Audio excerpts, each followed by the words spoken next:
Buenos días. Quiero agradecer a nombre de CIESPAL y del mío propio la presencia de todos ustedes en este segundo Congreso Internacional de Estudios de la Publicidad. Este evento ha sido el resultado de un largo esfuerzo de preparación de un gran número de personas.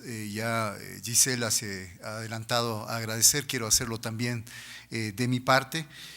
Quiero agradecer especialmente a Antonio Caro y a Marta Pacheco, quienes han estado a la cabeza del comité científico y en la parte organizativa desde los días previos al día de hoy, y que han hecho posible este espacio de intercambio de ideas, de comunicaciones también, de las ponencias que ustedes han enviado, que es el núcleo central precisamente de este encuentro. Junto con ustedes hemos trabajado también un buen número de personas de acá de CIESPAL. Quiero agradecer especialmente a la directora Gisela, ha tenido toda la apertura frente a esa serie siempre de contingencias y de detalles que surgen cuando se organiza un evento como este. A Camilo Molina, que no se encuentra ahora, estará desde el día de mañana, nuestro coordinador de investigación. A Karina Muñoz, nuestra coordinadora también de toda la parte de comunicación. A todas las personas que han trabajado en la logística, el apoyo administrativo, la parte de editorial, el trabajo editorial ha sido muy importante. Roselena, un agradecimiento especial, Roselena Vallejo, a Diego Acevedo también, y a todos, en definitiva, quienes han hecho posible que nos encontremos hoy. Paso de inmediato a ofrecerles el resultado de un esfuerzo personal de reflexión con el que me han honrado para que lo comparta con ustedes en esta conferencia inaugural del evento. Gracias por la atención que me brindarán en los siguientes minutos.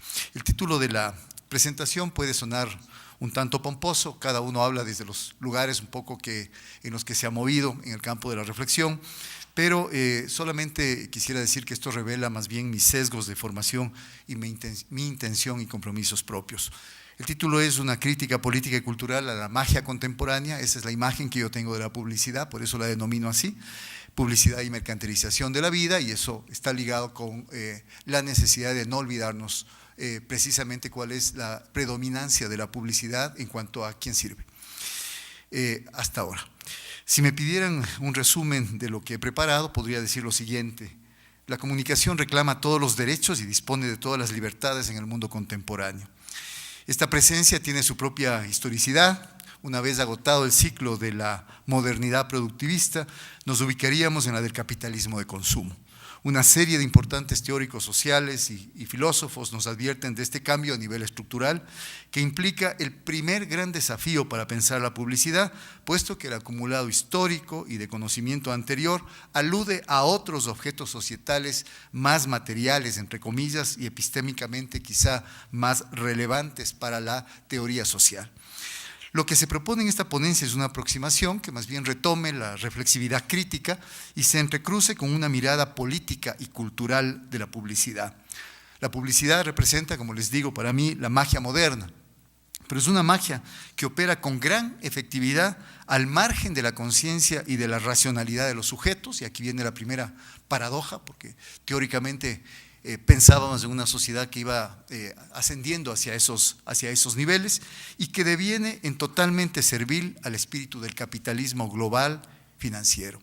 Problemáticas como el doble origen de la publicidad, el carácter onírico y de simulacro, su entronque con lo sensológico, que va a ser una de las categorías centrales que voy a manejar, y que prima sobre todo el resto de mediaciones artísticas, políticas, epistémicas, informativas, son algunos de los temas que voy a abordar en estos próximos minutos y con los cuales yo aspiro de alguna manera, modestamente, a hacer alguna pequeña ampliación de ciertos horizontes de comprensión del fenómeno.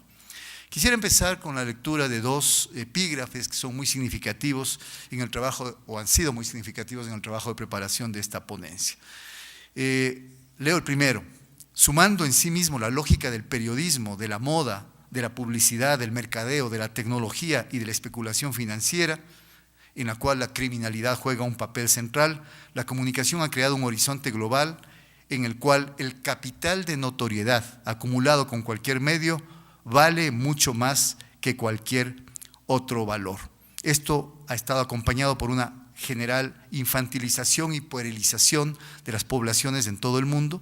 Al final se tiene la impresión de todo lo que es mayoritario sea sospechable, ya que aparece como el resultado de una manipulación comunicativa. Esto lo afirma el filósofo italiano Mario Perniola, a quien debo quizá una de las mayores rupturas a nivel personal en lo que ha sido mi ya largo proceso de acercamiento desde la sociología y la política hacia el campo de la comunicación. Y uno de los autores en los que más me he basado para finalmente decirles lo que les voy a decir. Por otro lado, quiero recordar también las palabras de otro pensador que tiene mucha significación propia. Tzvetan Todorov, quien dice: para dominar las cosas es necesario conocer las palabras. Lo mismo sucede con cualquier dominio de nuestra vida social y así con todo el conjunto de hechos relacionados con la ley. Aquí el valor de la palabra, la fuerza del compromiso de la fórmula se encuentra en la base misma del orden y de la confianza de las relaciones humanas. Lo mismo podría decirse para la religión, la vida política, la publicidad. Entonces la idea es proponerles algunas ideas de cómo acercarse críticamente a la publicidad sin caer ni en los lugares comunes de una crítica que a ratos puede verse como inútil, una crítica totalmente alejada, una crítica que no se compadece ni se concierne con la publicidad, como lo dice muy bien Antonio Caro en su libro, pero tampoco sin dejarse deslumbrar ni obnubilar por este objeto que es al mismo tiempo oscuro y luminoso. Entonces hay que hacer alguna introducción que es indispensable. Mi intervención quiero ubicarse en el campo de la teoría, para empezar. ¿Qué tan importante puede ser la teoría o debe ser la teoría para pensar la publicidad?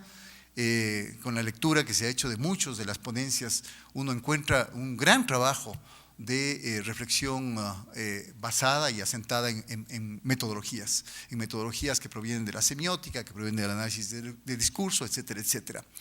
Sin embargo, es muy usual también encontrar en los trabajos que he podido revisar a ratos una suerte de salto por encima de la teoría. El marco teórico a ratos de la publicidad no resulta del todo visible, al menos.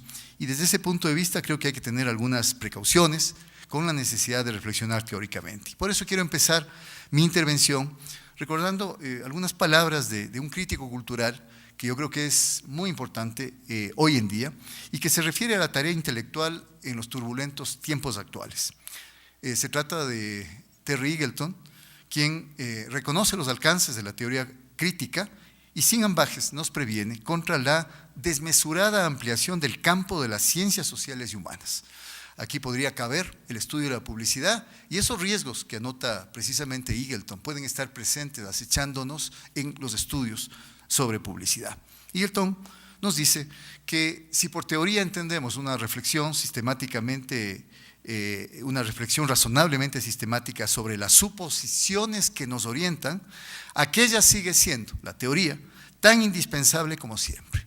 A ratos hay una suerte de desvalorización ahora de la teoría, y más aún en un campo que, como bien, y vuelvo a retomar las palabras de Antonio Caro, que con muchísima claridad y comprensibilidad lo ha hecho en su libro, ha estado normalmente, y estos últimos años recién empieza a salir de ese letargo, más bien asentada, vinculada, practicada en el campo del business, en el campo del negocio publicitario.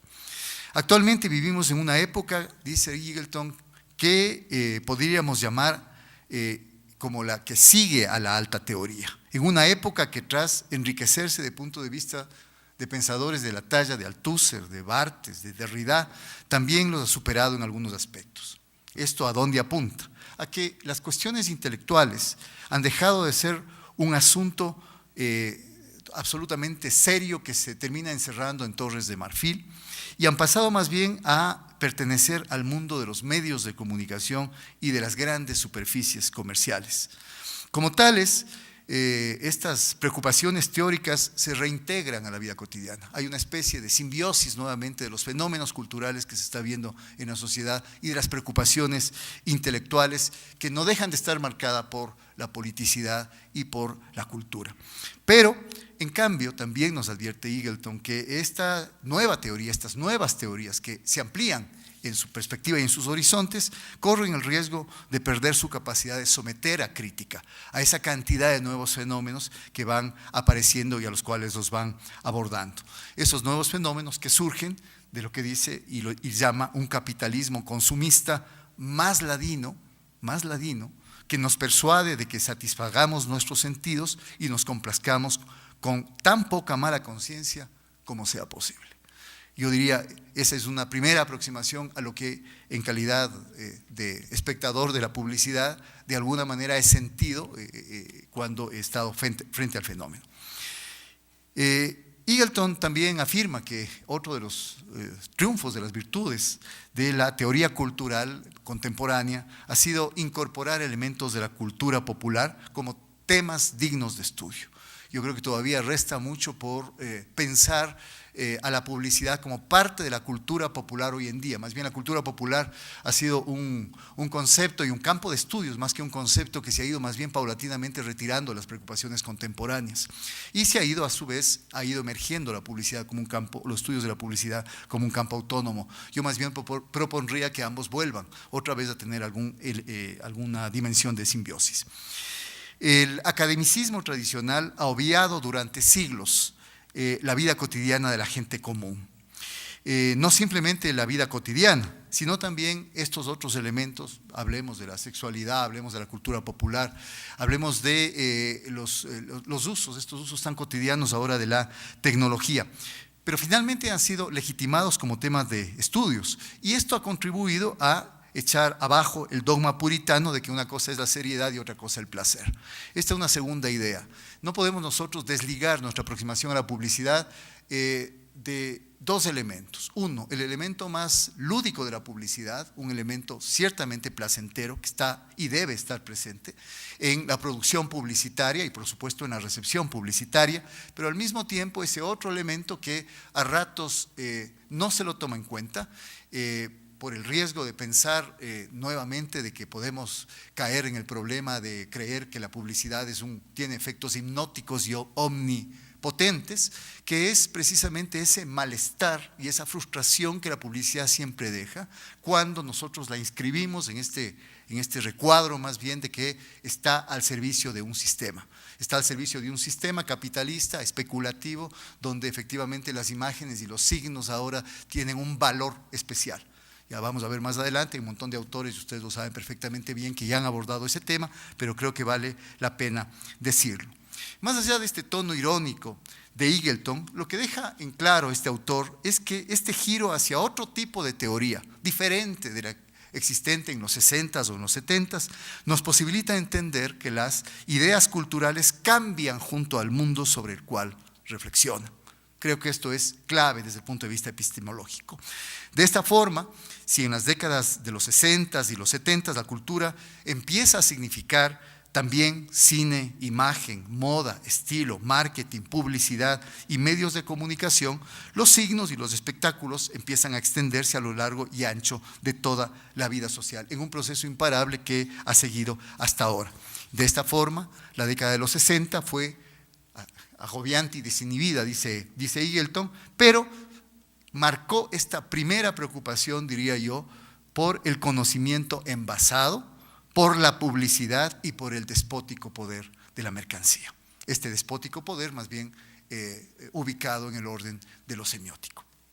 Sin embargo, algunos años después, el propio Eagleton nos advierte, la teoría cultural que analizaba eso empieza a correr un riesgo, el riesgo de convertirse en una mercancía más. Creo que también hay múltiples reflexiones sobre todo cómo en el mundo académico determinadas corrientes o vertientes de estudios culturalistas, y utilizo culturalista con todo el énfasis de la palabra, como un ismo, empieza precisamente a convertirse en un objeto de deseo también, en un objeto que termina hablando a veces sobre sí mismo.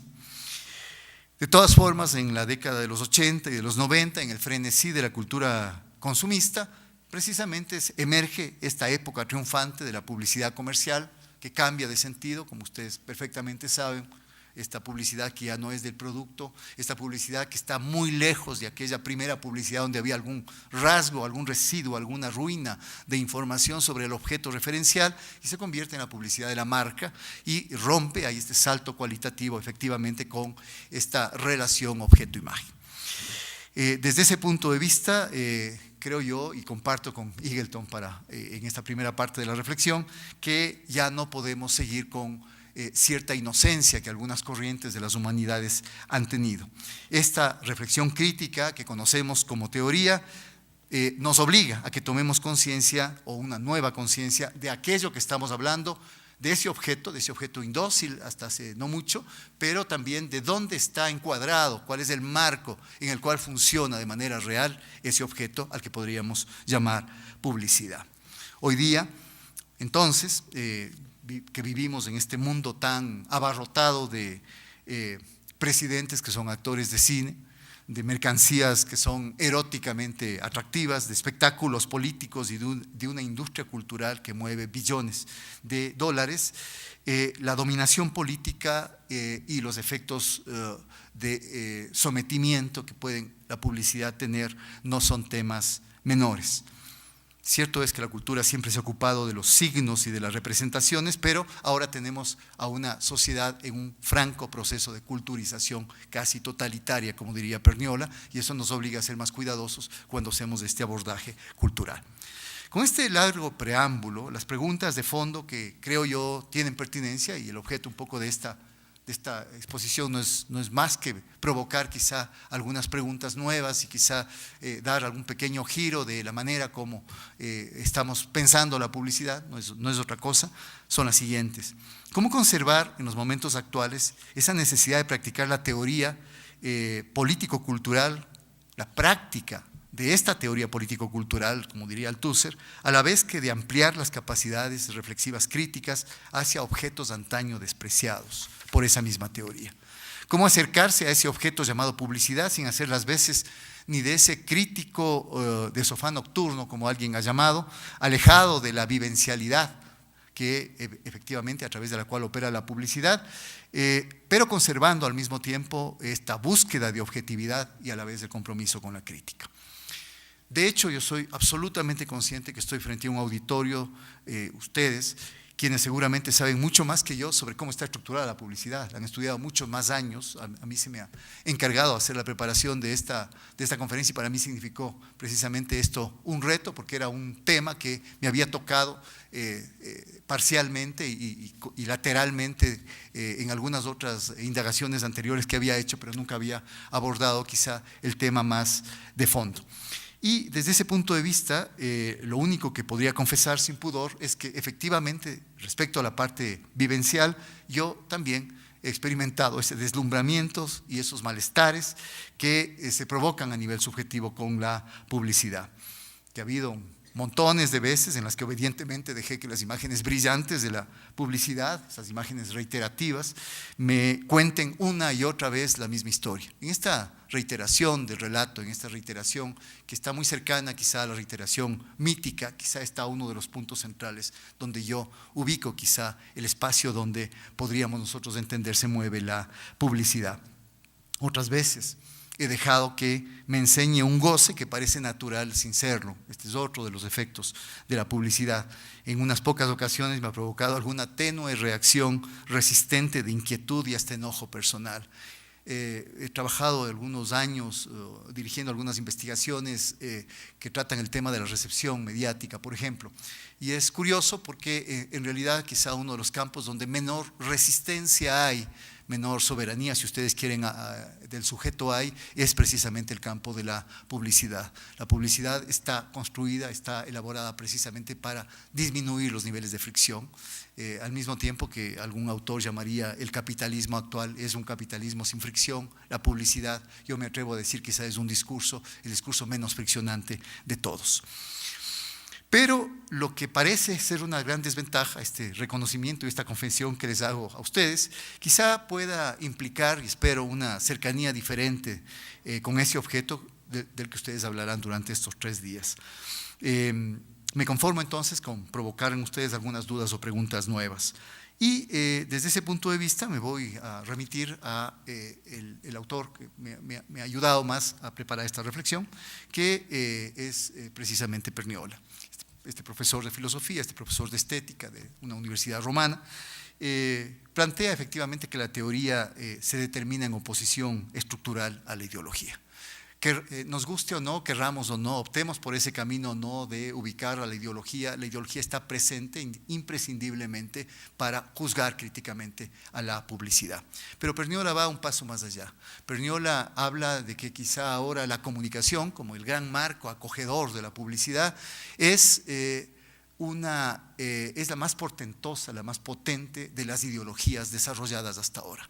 Es más potente todavía que la ideología religiosa, es más potente todavía que las ideologías que surgieron al calor de la modernidad, porque es una ideología que no parece ser ideología. Es una ideología además que está operando con otras lógicas, es una ideología que está provocando otros efectos, es una ideología que finalmente se inserta en la cotidianidad con una facilidad quizá mucho mayor y está alando, quizá empujando al sujeto hacia un futuro deseable, hacia una utopía quizá imposible, inalcanzable, pero que finalmente logra hacer que con ella llene este presentismo que al mismo tiempo resulta ser la lógica de la vida cotidiana contemporánea.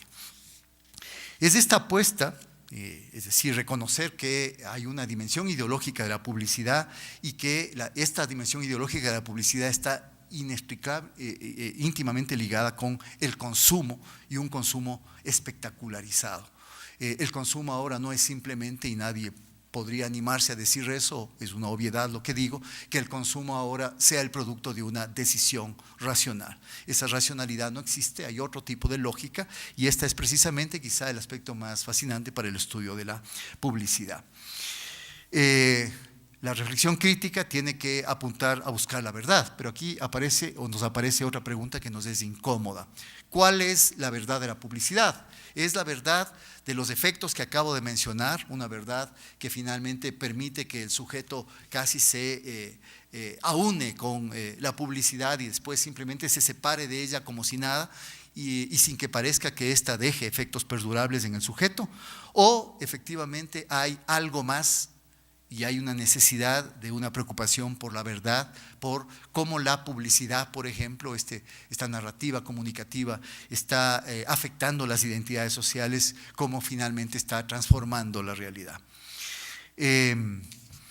Hay verdades, las verdades, hablando de la verdad, solamente hay verdades cada vez más complejas, no hay una verdad acabada, nadie está queriendo volver a las épocas del positivismo en el pensamiento, pero creo que es absolutamente importante esta necesidad de poder darnos un tiempo para reflexión epistemológica, investigar cómo se está investigando el objeto, investigar desde dónde se está investigando el objeto, investigar cuáles son los marcos teóricos. Ya sabemos que efectivamente no hay una teoría unificada, una teoría única, aceptada, digamos, sobre la publicidad, lo que hay una serie de aportes, si quieren llamarles transdisciplinarios o interdisciplinarios o multidisciplinarios, yo me atrevería a decir inclusive aportes que se salen del propio campo de la cientificidad. La filosofía aporta mucho, por ejemplo, para entender fenómenos como estos, fenómenos de la cultura. Yo diría, hay inclusive un campo más marcado por una cierta ontología de pensamiento, cuando se habla del ser, donde ciencia y filosofía están dados la mano, y esto es parte también de estas nuevas tendencias de pensar desde la complejidad la realidad, pero creo yo hay la necesidad indiscutible de este corte epistemocrítico. Tomo esta palabra de un amigo que se ha conocido de ustedes, Álvaro Cuadra, que finalmente no pudo estar presente acá. Habría sido estupendo que pudiera estar también ofreciéndonos una ponencia, pero que está retomando mucho el tema de la teoría crítica este último tiempo y sobre todo de la cultura popular. Es algo, una preocupación que ya les mencioné anteriormente y que vuelvo sobre eso. Una cuarta idea. Creo que es importante retomar el acercamiento a la publicidad desde los estudios culturales, a grosso modo. Creo que estos estudios culturales también tienen sus venturas y desventuras. Entre sus méritos y fuerzas están los de haber ampliado enormemente el campo de objetos de estudio, extendiendo a prácticamente cualquier actividad humana y prácticas discursivas. Además, han hecho un esfuerzo adicional que quizá la teoría crítica cultural de la que hablaba Eagleton anteriormente no alcanzó a hacerlo, y que es derribar la rígida separación entre las grandes áreas de las humanidades, la historia, la filosofía, las ciencias sociales, tratando más bien de aunarlas para que puedan comprender los cambios en las sensibilidades y en los aspectos cognitivos de la sociedad contemporánea. Una segunda fortaleza de los estudios culturales es haber dirigido su atención a esa oscura relación entre saber y poder. Y aquí nos encontramos nuevamente a ratos con un callejón sin salida. Si no opera la publicidad en el campo de la racionalidad, del saber, como propiamente lo podemos o lo podíamos haber definido hasta ahora, ¿cuál es la relación entre saber y poder? Para no hablar de la entrada de Foucault, tendríamos que quizá hablar de la relación entre poder y sentir. Pero no es un sentir cualquiera. Perniola no habla de un sentir en términos simplemente del sentimiento. Perniola habla y va más allá, habla de un sentir sensológico. Ya vamos a explicar un poco más allá eso.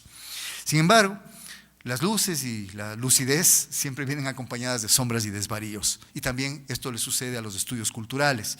Estos, creo yo, sufren cada vez más de lo que alguien llamó atinadamente bulimia para elegir sus objetos de estudio. Se expanden, se inflan mucho para abarcar muchos objetos de estudio, pero a ratos, cuando en el trabajo empírico quieren captar alguno de ellos, captan alguno que es excesivamente frágil. El propio Zizek ha repetido varias veces una crítica respecto a cómo a veces objetos que a la larga nos seducen, si se quiere, en una primera vista, en una primera impresión, terminan encerrándonos en reflexiones que son bastante cortas de vista, que no alcanzan a ir más allá, precisamente quizá por este riesgo de perder la contextualidad, la politicidad y perder la criticidad frente a esos objetos en términos de una totalidad social. Yo creo que todavía deberíamos pensar en términos de totalidad social, que no es lo mismo que pensar en términos totalitarios en el campo del conocimiento. Una quinta idea. Se me ocurrió que la publicidad, al igual que lo que alguna vez planteaba Paul Ricoeur respecto al pensamiento contemporáneo, tiene un doble origen. Tiene un origen más antiguo y tiene un origen más reciente. Y creo que hay que recoger, creo que uno de los pensadores que primero aportó con eso, al menos de los que yo alcancé a revisar, es este gran sociólogo Jesús Ibáñez. Y Jesús Ibáñez, de alguna manera, siempre nos previno, más allá de la sociología, en ese libro recuerdo unas palabras de él que siempre planteaba que para ser revolucionario en el campo del pensamiento, hay que plantear con radicalidad las preguntas sobre el origen. Y esa sería una pregunta central. ¿Cuál es el origen de la publicidad? ¿Dónde está? Nos encontramos con algunos manuales, quizá, para darles un nombre, que dicen que la publicidad es una invención sumamente reciente. Creo yo que, al igual, y voy a hacer una analogía quizá un poco impertinente, al igual que lo que Ricoeur decía del pensamiento moderno, hay un doble origen, doble y simultáneo origen. El pensamiento moderno tiene un origen en el logos, primero, en el mito y luego en el mitos y luego en el logos. Los dos son el origen del pensamiento moderno, no solamente logos, como a veces nos pretenden hacer creer ciertas historias del pensamiento. Creo que lo mismo se puede aplicar a la publicidad. Y propongo entonces que estas preguntas sobre el origen aluden a estas dos cosas, el origen moderno y un origen antiguo, quizá transhistórico, que sin embargo nos da pistas sobre lo que subyace bajo las cambiantes configuraciones discursivas o con los luminosos soportes del fenómeno publicitario. Más bien es una cuestión de corte, yo diría, antropológico, que deviene en lo antropotécnico, para utilizar también un término que ahora está un poco en boga desde la filosofía, sobre todo desde Sloterdijk. Creo que el origen antiguo está en eso que Maffesoli llamaba la sed de infinito, que es lo que hace que el sujeto siempre quiera ir más allá de lo que tiene, más allá de sí mismo, y a ratos se enreda precisamente en esas redes, perdón la redundancia, que él mismo ha creado para poder ir más allá de donde está. En esta obra de Ibáñez, la interrogante mayor es sobre el origen reciente de la publicidad. E Ibáñez nos da algunas pistas sobre la era histórica contemporánea y sus características. Asistiríamos, dice Ibáñez, no es el único que lo dice, pero lo dice con mucha claridad y por eso lo retomo, al fin de la era de la producción y nos ubicaríamos en el capitalismo de consumo. Ya saben ustedes, múltiples teóricos sociales nos advierten, y filósofos nos advierten sobre ese cambio a nivel estructural que implica el primer desafío para pensar la publicidad, esta contextualización, puesto que el acumulado histórico anterior nos estaría hablando de otro objeto, que no le llamamos publicidad, pero que circula públicamente, ha circulado públicamente, es capaz de provocar esos mismos fenómenos de cohesión social, es capaz de alar hacia adelante en esta suerte de tendencialidad utópica al ser humano, es capaz de provocarle esta idea de infinito que está buscando de su propia finitud. Para Perniola, nuevamente, lo que hay es una desintegración del mundo moderno. En cambio, en lugar de la lógica del ahorro y del trabajo, asoma en el horizonte la estética del consumo y del espectáculo. Ustedes saben, Perniola perteneció a este grupo que trabajó mucho el pensamiento situacionista, es alguien cercano a Guy Debord, y siempre está presente esta idea de espectáculo que en muchos de los trabajos que ustedes han hecho y se han hecho investigando la publicidad se mantiene como uno de los elementos centrales. Hay un desplazamiento relacionado con la propia naturaleza de lo social, de la racionalidad lógica hacia una racionalidad, entre comillas, estética. Por eso es que Perniola nos dice, vivimos una era estética, pero no nos dice vivimos una era estética en el sentido de que vivimos el imperio del arte. Más bien, todas las discusiones nos hablan de que el arte ha sufrido colapsos. Hay quienes hablan del fin del arte. Nos habla de la era estética en el sentido de que vivimos el retorno quizá de esa aistesis en cuanto a los sentidos. Los sentidos como un elemento primordial de ubicación en el mundo, de orientación en el mundo, pero unos sentidos que ya no alcanzan a convertirse en sentidos sociales, en sentidos compartidos, sino unos sentidos que son más bien elaborados previamente y son tomados por los sujetos, por sujetos normalmente activos. En uno de sus textos, Milagros y traumas de la comunicación, está Perniola hablando de lo que él denomina la mentalidad milagrera. Él habla de milagros. Vivimos en una sociedad donde los milagros han reaparecido, pero ya no son los milagros religiosos, no son los milagros de la Edad Media que perduraban hasta la Edad Media. Son lo que él mismo llama milagros mediáticos, una milagrería mediática. ¿Qué es lo que hace? Provocar que la verdad efectiva de la cosa, del objeto, quede sumergida bajo una enorme cantidad de palabras e imágenes, transmitidas por todo el mundo. Y así genera una excitación desproporcionada respecto al peso real de los acontecimientos. Esta es una palabra clave para Perniola. Vivimos el mundo de los acontecimientos. Hay otros autores que hablan de los pseudo-acontecimientos, Baudrillard, por ejemplo, pero sin lugar a duda, los acontecimientos son los que ahora están tornando esta suerte de acontecimiento reiterativo, el acontecimiento publicitario, es decir, las grandes galas publicitarias, las grandes premiaciones de las mejores publicidades son efectivamente en sí mismo un acontecimiento, a la vez que una creación inacabable de acontecimientos para ser mostrados y para posarse por encima, llamémosle así, de la verdad efectiva de las cosas. Y esto, a su vez, torna incluso vacíos de sentido los elementos centrales de estar en el mundo de la etapa anterior, al afectar la posibilidad de la experiencia humana en su conjunto, esto es, el comprender, el sentir y el actuar. Esa tríada que le sirve a Perniola para decir esta es precisamente la naturaleza del ser humano. Esta mentalidad milagrera, acompañada de su contracara, el trauma, porque finalmente los milagros también provocan traumas a quienes no creen en ellos o a quienes no se les cumple, elude toda explicación racional. No solo nos hallamos ante un suceso de difícil comprensión, sino sobre todo ante un mensaje que requiere una traducción. Aquí introduce la dimensión semiótica. Todo esto mostraría la mutación central. El lugar de la acción individual y colectiva, este es quizá uno de los efectos más perniciosos de la publicidad, ha sido tomada por la comunicación, cuyo lema es precisamente la exclamación imposible pero real. Es decir, y esta reflexión la Perniola la hace a propósito del 2001 con el derribamiento de las Torres Gemelas. Es decir, un acontecimiento imposible, pero al mismo tiempo era un acontecimiento que viene a posarse en el mundo como real. que no es otra cosa que el fin de la vida activa en términos de Hannah Arendt, marcado por el trabajar, marcado por el crear y marcado por el actuar, marcado por la ciencia, por el periodismo, por el arte, por la política, como señales esenciales de la existencia moderna. En el nuevo régimen de historicidad, la acción es sustituida por la comunicación. Entonces yo creo que es fundamental cuando nos preguntamos, cuando reflexionamos sobre la publicidad, pensar quizá en esta suerte, voy a llamarle simplemente inacción, la no acción que la publicidad provoca. Provoca en el sujeto, aunque en su propio discurso, en su propia narrativa, no puede ser más activa ella misma.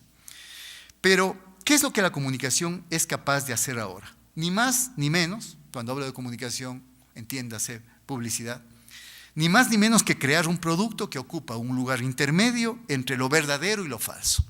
Y aquí nos topamos con el problema de cómo acceder a la verdad cuando el propio objeto sobre el que estamos hablando, sobre el cual estamos reflexionando, escapa precisamente a esta posibilidad. Definido este objeto como imagen, como espectáculo, como simulacro, resulta más comprensible para Perniola mediante las categorías del arte, del psicoanálisis y de la religión. Esa es quizá la propuesta central y por eso yo hablaba al inicio y el título de esta ponencia tenía que ver con la magia contemporánea. Estos nuevos productos comunicativos empiezan a producir su propia historicidad, a la que Perniola analoga con lo que los antiguos llamaban plasmata, es decir, aquella que alude a cosas modeladas o plasmadas, a imágenes, a figuras, y que produce efectos reales, aunque no se refiera a acciones históricas reales, como en el caso de las producciones teatrales, artísticas o espectaculares que ejercían en la antigüedad una extraordinaria influencia sobre el público. Si queremos entonces aprovechar esta entrada que nos brinda Perniola para definir una arista de lo publicitario, podemos recoger la siguiente afirmación sobre el régimen comunicativo. La comunicación, dice Perniola, llámese publicidad, reúne en sí misma los tres tipos de historia mencionados. Es a la vez historia verdadera, porque nos pone frente a un hecho. Es falsa, porque emplea técnicas de exageración y al mismo tiempo es ficticia, porque el aspecto fantástico e imaginativo que encierra desempeña un papel fundamental. Esto me ha llevado a un pequeño desvío en la reflexión. Si este tipo de historia donde ya no prima la búsqueda de inteligibilidad sobre los hechos reales y su inestabilidad, sino más bien lo que aparece es una serie de acontecimientos milagrosos y traumáticos, alternadamente. Y todo esto deviene en una suerte, yo diría utilizando esta idea, este título de un libro que algunos se acordarán, una suerte de retorno de los brujos. Los agentes de la publicidad podrían efectivamente estar actuando con ese mismo papel. El retorno de los brujos en el lugar de los historiadores. La aportación es más sensológica, ya ni siquiera ideológica, no es una aportación a la que se pueda acceder por la vía del conocimiento, y a falta de una percepción clara acerca de la diferencia entre lo posible y lo imposible, no es sino la fe, entre comillas, la que se instala ante el milagro o el trauma. Una fe, diría yo, ante lo que la publicidad nos plantea, una suerte o una especie de salvación eterna. O la fe, esta fe más bien negativa, este dolor, este trauma, esta fe traumática ante la condenación infinita. Poder comprar el producto, no poder comprar el producto antes, poder identificarse con la marca, no poder identificarse con la marca ahora, y al no poder identificarse con la marca, perder capacidad de identificación con los otros. Habría una suerte de triple juego. Pero estamos hablando sobre esto que origina el trabajo cultural en el que se sitúa la práctica publicitaria. Perniola afirma que al enfatizar y exagerar la excepcionalidad del acontecimiento, la comunicación pretende atribuir un significado epocal a cosas y personajes secundarios e irrelevantes. Y aquí viene otra paradoja. Precisamente estos personajes secundarios e irrelevantes ahora están encarnados en los ídolos, en los íconos. Aquí, este es otra de los claroscuros de la publicidad. Porque estos íconos, llamémosle así, que en el fondo son personajes secundarios frente a la marca, lo que hacen es bloquear el camino de la experiencia del pasado impedir todo horizonte de espera que no sea lo que se le ofrece en ese momento, llámese producto, llámese marca. Y perfectamente podríamos estar hablando aquí de las instrucciones diarias que se les puede dar a los creativos publicitarios. Desde que la comunicación ocupa el lugar de la acción, vivimos como en un sueño que puede ser prodigio o pesadilla, y todo sueño implica un presentismo marcado por la inmediatez, por la simultaneidad, donde la memoria está gobernada no por la conciencia, sino por el inconsciente. Dos últimas ideas para culminar. Al hipostasiarse el consumo sobre la producción, este nuevo tipo de capitalismo, este capitalismo, el semiocapitalismo, como se le ha llamado, creo que Berardi, abriría las puertas a que lo primordial sea el consumo de signos y no de cosas materiales. Este capitalismo parece girar en el vacío, y por eso tantas alusiones teóricas desde múltiples lados a la inmaterialidad del capitalismo, a la inmaterialidad o a la virtualidad de la sociedad de la información o de la sociedad del conocimiento. En la fase informacional, en el capitalismo de consumo, los cuerpos empiezan a funcionar como signos. Va a haber ya la ponencia de José Enrique Finol y él seguramente ampliará esta idea. Pero a lo que apunto es que la tarea fundamental consiste en homogeneizar el espacio-tiempo social y en someter a los cuerpos, a estos cuerpos que se proyectan, los cuerpos proyectados, a un sistema de transformaciones que aseguren su última intercambiabilidad, su perfecta circulación. La perfección es otro de los principios a través de los que opera, obviamente, como ustedes muy bien conocen, la producción publicitaria. Los cuerpos son traducidos, el objeto de manipulación es el lenguaje, y el lenguaje, como sistema de todos los sistemas codificables, es la estructura invisible de la red.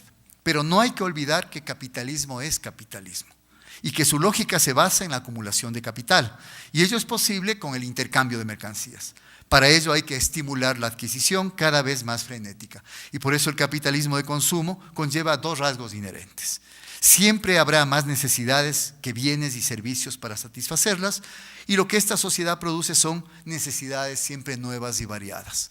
Es decir, en el corazón del capitalismo está ahondar y profundizar cada vez más necesidades. Desde la óptica economicista, desde el pensamiento liberal, el capitalismo produce cada vez más riqueza. Desde esta óptica, cada vez provoca más necesidades y por eso cada vez genera más vacío, si utilizamos esta idea anterior. Estas necesidades obligan al individuo a consumir todo un abanico constantemente renovado de mercancías, a veces ni siquiera mercancías, marcas identificatorias, y para ello recurre a los deseos, a los sueños y a los juegos. Y dos, posibilita la sustitución de las palabras, las cosas y los cuerpos por signos, y mediante este segundo movimiento permite una traducibilidad ilimitada y de acoplamiento psicótico de los individuos al capital. Ya Perniola había hablado de la comunicación como una patología, la patología contemporánea. Ese conocido texto, que si no lo han leído, les recomiendo mucho, que yo lo utilizo como texto de introducción a la comunicación, a los jóvenes estudiantes sobre todo, que se llama Contra la comunicación. Y ese otro texto de Perniola que se llama Del sentir, en esos dos textos él está planteando precisamente estas ideas sobre cómo el lenguaje, las imágenes, el espectáculo permiten la manipulación del individuo desde su propia complicidad, y por eso la manipulación es todavía mayor. Penúltima idea, la publicidad es el capital más preciado, y aquí interviene lo sensológico. Los situacionistas ya habían advertido, la comunicación queda imposibilitada por la acción de la dictadura del consumo.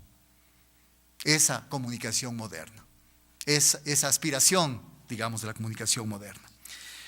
¿Qué es la dictadura del consumo? La falsa felicidad que el poder concede y cuya medida es la posesión cuantitativa de cosas miserables.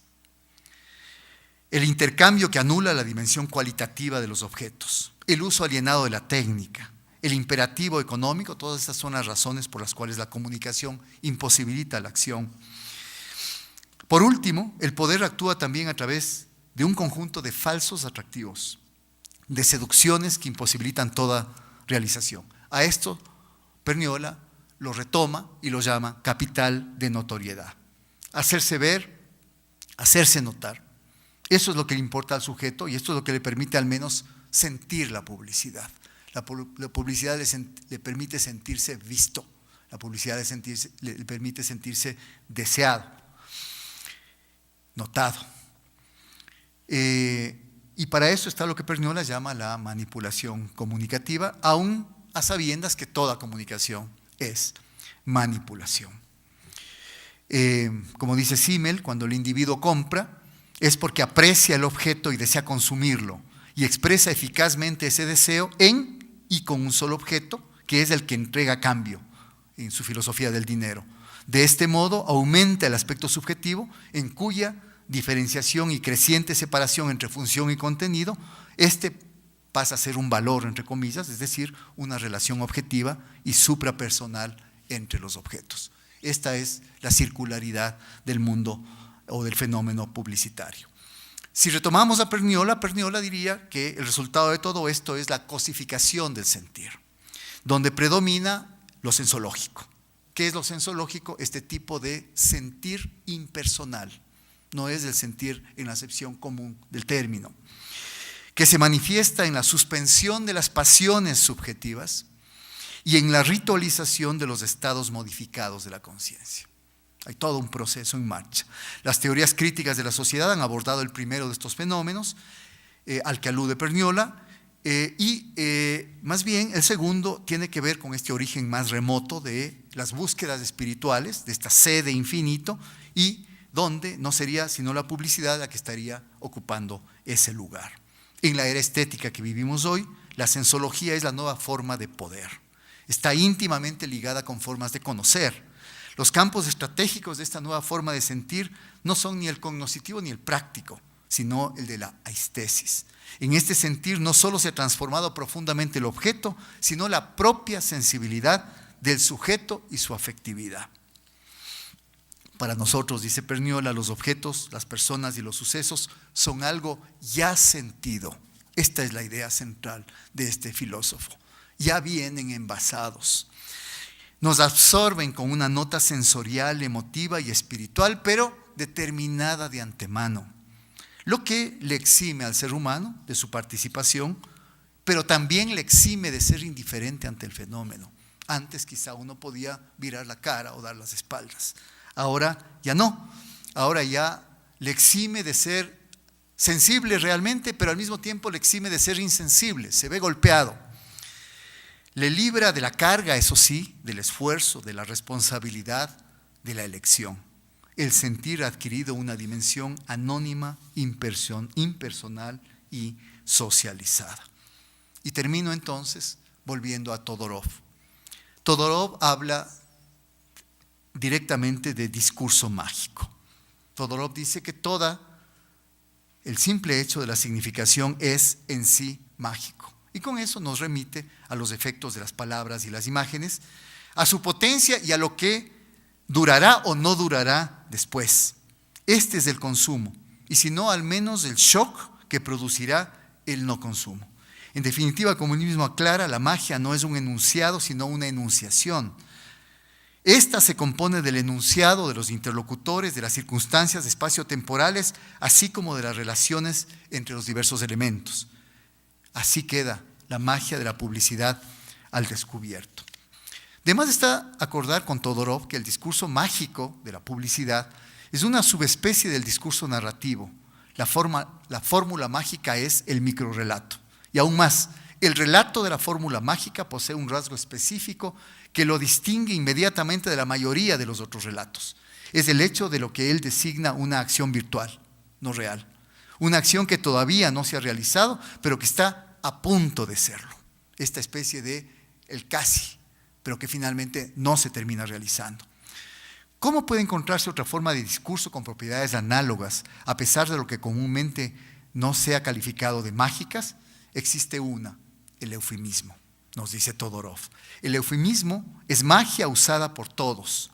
Uno aparenta no darse cuenta de la naturaleza mágica de la fórmula, aunque uno no puede ignorarla, ya que pertenece al código común. En fin, el eufemismo, dice Todorov, funciona únicamente en la medida en que se ignore que es tal cosa. Desenmascarado, ya no tiene valor. Y aquí yo quisiera referirme precisamente a la tarea del investigador de la publicidad. es precisamente desenmascarar aquello que, quitándole el velo, precisamente deja al descubierto nuevamente al objeto. Es decir, es una especie de separador de signos, no sabría siquiera cómo nombrarlo, pero es un poco alguien que desciende de ese nivel que es el nivel sensológico hacia el nivel profundo, quizá el nivel de la verdad de la cosa nuevamente. Y quiero terminar,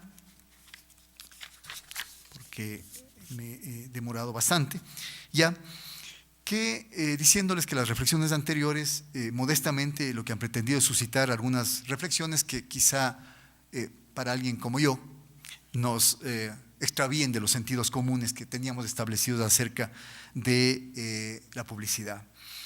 La apuesta, seguramente en buena medida malgastada, ha sido la de pensar, de repensar, de quizá despensar esta particular forma de contacto no experiencial directo que tenemos con el mundo, asumiendo otras posibles miradas. Partimos desde esta apuesta para acercarnos al mundo de la comunicación, o nos hemos acercado desde ahí, desde esta actitud como de primer visitante, quien parece no comprender siquiera esa palabra mitad mágica y mitad obvia. La comunicación parece a veces decirnos todo sobre el mundo y otras veces parece encarnar lo que hemos perdido del mundo. Yo creo que esta es una buena definición de la publicidad. La publicidad parece a veces decirnos todo sobre el mundo y otras veces parece encarnar lo que hemos perdido del mundo. Así, la fundamental tarea que nos congregará estos días es pensar, y como decía Serret, pensar quiere decir inventar. Todo lo demás, citas, nota a pie de página, índices, referencias, copiar y pegar, bibliografía de las fuentes, comentarios, se puede considerar preparación, decía Serret, pero enseguida cae en la repetición, en el plagio, en la servidumbre. A veces estamos amenazados por el mundo académico de esto. Descubrir, dice Serret, no sucede a menudo. El pensamiento es lo escaso. Así, me permito, como invitación clave en este importante evento, el pensar la comunicación, la política y la cultura para así pensar la publicidad. Los desafíos del pensar comunicacional, político, cultural, tienen relación directa con el resguardo de los bienes comunes de la humanidad, cristalizados y fetichizados en la sociedad contemporánea. Esta es la tarea que quizá nos deba llevar como propósito último a quienes se dedican a la investigación y producción de nuevos saberes y conocimientos comunicacionales y sobre la publicidad, y además en la formación de nuevos comunicadores, de nuevos investigadores. Lo dicho implica situarnos en el pensamiento teórico comunicacional de índole crítica, que concibe a la comunicación como un hecho sociocultural constitutivo, pero diferenciador del humano, dotado de un potencial político de liberación, contenido en el efectivo descubrimiento del otro, es decir, renacido como proceso rehumanizador. Pensar la publicidad nos confronta de manera radical a estos desafíos. Muchas gracias por su atención y paciencia.